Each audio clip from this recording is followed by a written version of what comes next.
Le programme du jour, c'était de creuser les enquêtes et ensuite que les autres puissent contribuer à cette enquête en collectif. Une des spécificités des outils de Où atterrir, c'est une forme de spatialisation des attachements. Ça permet de placer dans le temps ce qu'on appelle un concernement, une chose à laquelle on est attaché, indispensable à notre subsistance.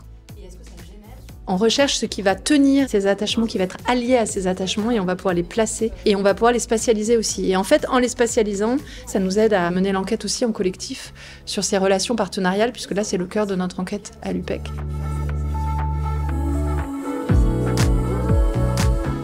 Là, c'est un peu l'ici et maintenant de votre collectif, à partir de maintenant.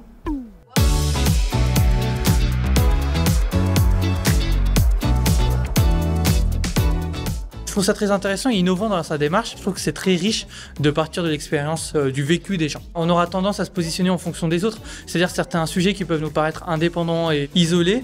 Lorsque d'autres parlent, on va trouver des liens et cela va permettre d'avoir une meilleure vision de la chose. Quelqu'un énonce une valeur.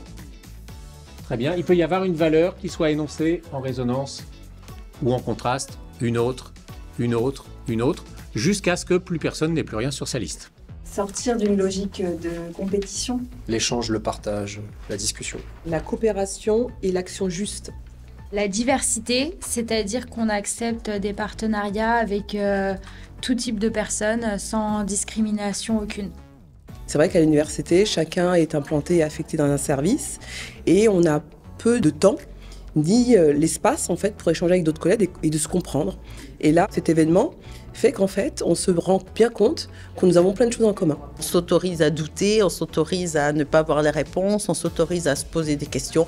Et lorsqu'on se remue, on se met un petit peu en mouvement, on se fait confiance. C'est un projet formidable, il s'agit de créer l'université de demain.